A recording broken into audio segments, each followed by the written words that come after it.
revelação de Jesus Cristo que Deus lhe deu para mostrar as coisas que em breve devem acontecer.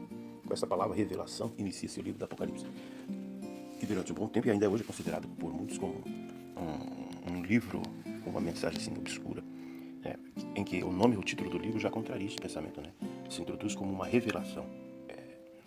Daí vem dizendo revelação de Jesus Cristo. Por essa pequena frase de Jesus Cristo, a gente pode extrair dois pensamentos. Uma, que o Apocalipse revela a pessoa de Jesus. Então, é uma revelação deste Jesus. E a gente pode se perguntar, mas os evangelhos não têm já essa função? Os evangelhos eles vão fazer uma revelação do período em que Jesus viveu aqui em nosso mundo, Mas o Apocalipse vai nos mostrar que há além das atividades feitas por Jesus aqui em prol da salvação do ser humano, aqui durante o seu ministério, existe essa continuidade deste trabalho de Jesus lá no céu por nós, Então, esta revelação de Jesus Cristo revela estas atividades que ele faz por nós em prol da nossa salvação no santuário celestial.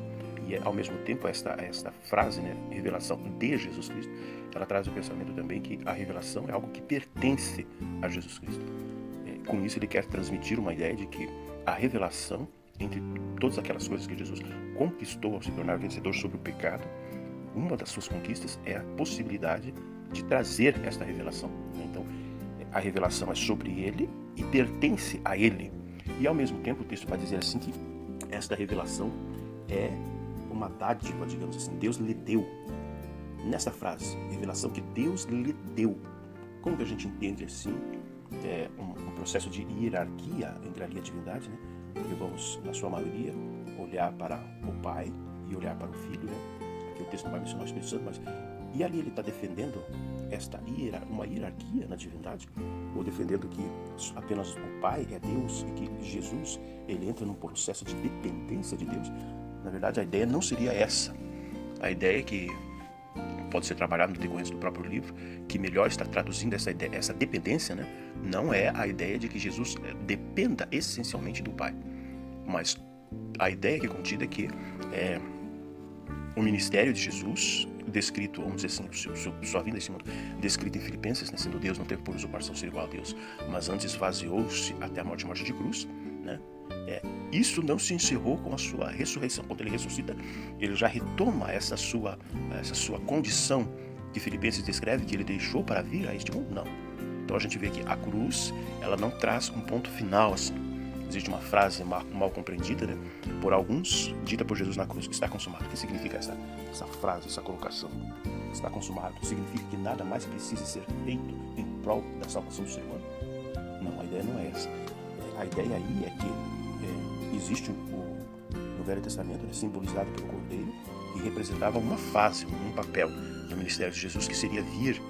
João 1,29, João Batista apresenta, faz uma apresentação das muitas maneiras que ele poderia apresentar Jesus. Ele diz, eis o Cordeiro de Deus que tira o pecado do mundo. E o que significa? Ele está apontando que todos os sacrifícios do Velho Testamento apontavam para este momento. O escritor de Hebreus ele vai dizer que é impossível que o sangue de animais ele possa salvar. Então, os milhares, milhões de animais sacrificados durante todo o processo tipológico do Velho Testamento, a soma de todos esses animais, a soma de todo o sangue derramado não salvaria um único ser humano. É impossível que isso aconteça. Mas o está consumado de Jesus na cruz não está dizendo que a totalidade das ações que Deus se propõe a fazer em prol da salvação do ser humano foram concluídas na cruz. Não. Esta parte que é a apresentação de um substituto. Esta parte está consumada. E com o que falta? A partir do momento que eu já tenho que o substituto é aceito, foi apresentado e foi aceito, agora, em prol de quem esse substituto morreu? É essa parte que Jesus vai fazer no céu. Então, quando o texto ele vai nos trazer, na introdução do Apocalipse, revelação de Jesus Cristo que Deus lhe deu, esta dependência de Jesus para receber de Deus o Pai a revelação, isso faz com que eu olhe para a divindade, olhe para e perceba uma inferioridade de Jesus em relação ao Pai? Não. Que nós vamos perceber que ainda Jesus ele está no seu processo descrito em Filipenses, capítulo 2, que sendo Deus não teve por usurpação ser igual a Deus. Mateus, no final do livro, após sua ressurreição também, Jesus ele vai dizer, quando ele está comissionando os apóstolos para ir pregar o evangelho, ele vai dizer assim, todo poder me é dado.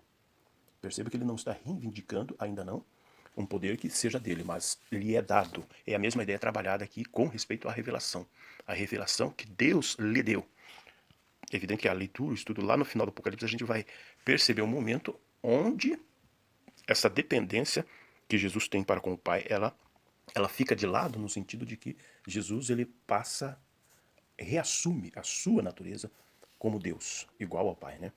E quando isso vai acontecer na finalização do processo do pecado. Então o que nós temos na introdução do Apocalipse? Nós temos a ideia de que é uma revelação, nós temos uma ideia de que esta revelação é sobre e pertence a Jesus, né? Então vai revelar sobre Jesus e ao mesmo tempo esta revelação é possível pela conquista que Jesus teve na cruz, né? Esta revelação o Pai dá a Jesus, né? Então nós vemos essa participação do Pai nesse processo de salvação do ser humano.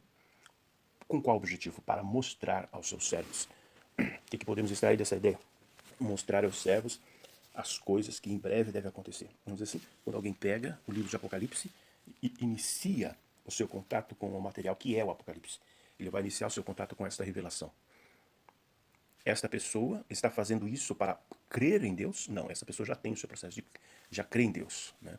Porque o texto está identificando que a mensagem do livro, esta revelação, é para os servos.